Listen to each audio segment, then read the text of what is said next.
My wife and I checked into what's possibly the shittiest motel in the city. It was filthy, smelly, and could probably collapse at any minute. Normally, we would try to find a nice hotel, but we were tired. It was the closest place to our apartment. We were awoken in the middle of the night by the police, saying our building was being evacuated for our security and for their investigation, since a series of murders occurred there recently. We planned on leaving that place anyway, just not tonight. I guess it's good that we're out of there now, away from the deranged killer, but all I can focus on is sleep. It's the middle of the night. I'm just tired beyond belief. I get the key and drag myself and the bags behind me to the room, eyes half closed and half asleep. My lazy wife doesn't even have the courtesy to help me with any of these things. She just limps aimlessly behind me like a zombie. We eventually get to a door with peeling paint, scratch marks, and a metal 6 nailed to it. The hallway lights flicker while I fumble around with the key until the door creaks open. As I enter our temporary home, I don't even bother turning on the lights with both hands occupied by bags. Besides, I don't need to see how disgusting the room is. I don't want anything to discourage me from precious sleep. I put the bags down somewhere randomly and feel around for the bed. I guess my wife has the same idea, as she just shuts the door behind her and flops onto the bed without flipping the switch. Without even time to think, my mind leaves my body as I'm engulfed by darkness and silence, and I quickly drift to sleep. Suddenly, my eyes flash open as I'm shocked back into consciousness. I didn't hear a noise or anything, but something must have awoken me. For some reason, I can feel this strange surge of energy, as if I hadn't been asleep at all. Normally, it takes me a few minutes until I can function at 100%, but not tonight. There's just something strange about tonight. I hop out of my bed and begin to walk towards the door to turn on the light. I just get to the foot of my bed when I notice a window on the wall. I look outside and notice something strange. It's just as dark out there as it is in here. Normally, a street light or the moon would illuminate some imagery out there, but it was just pitch black. Mesmerized, I blankly stare out the window as the darkness begins to form shapes.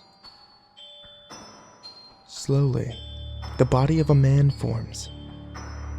He's just standing out there, a few feet away from me.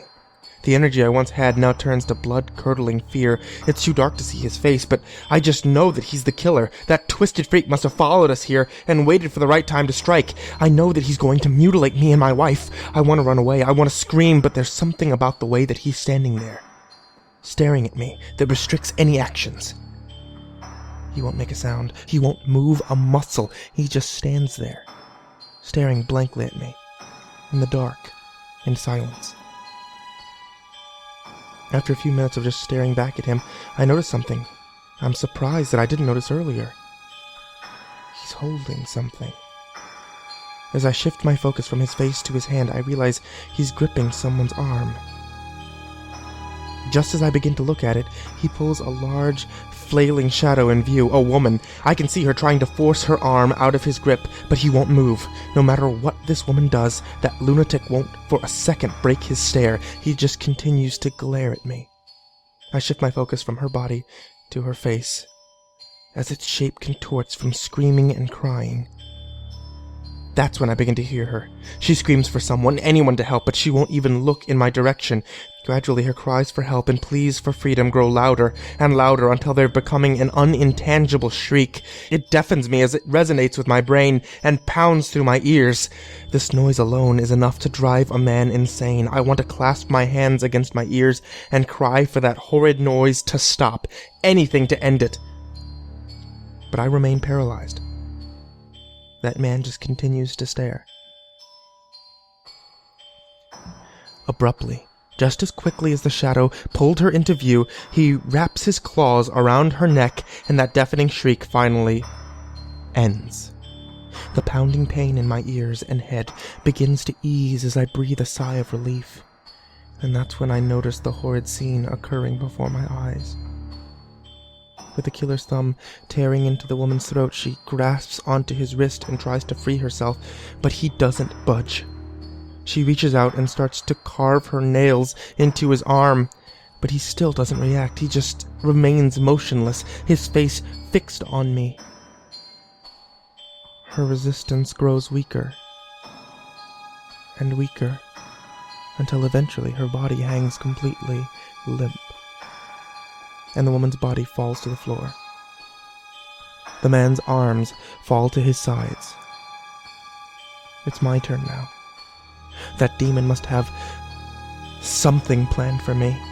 Why would he paralyze me with his hellish stare, force me to watch him torture this woman, then just leave me? But he doesn't move. I'm waiting for him to burst through the window, but he doesn't. He just stands there, motionless, staring at me, while I stand here, motionless, staring back. After what feels like hours, I remain paralyzed. His stare has a grip on my mind, and I'm just as terrified as when I first saw him. Slowly, his shape begins to vague, and darkness consumes my vision. This is it. This is how he's going to get me. I become increasingly blind until my eyes close and I feel my consciousness slip from my mind. That demon's waiting has finally paid off.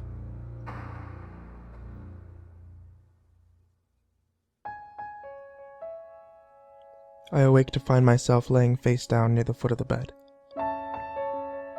It must be morning, but it's nearly as dark as it was last night. The only difference being a bright sliver of light from under the door. As traumatic memories from earlier begin to take form, I get up and I rush towards the light switch. I flip the lights on and quickly turn around to inspect the room. What I see forces me to fall to my knees as tears stream across my face. In the middle of the room lies my beautiful wife, motionless on the ground. I crawl towards her lifeless body to see her neck heavily bruised.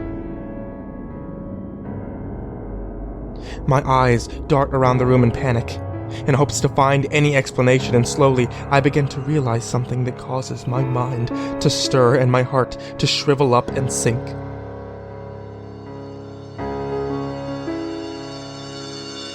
There are no windows in this room. All that lies on the walls is a single mirror hanging at the foot of the bed.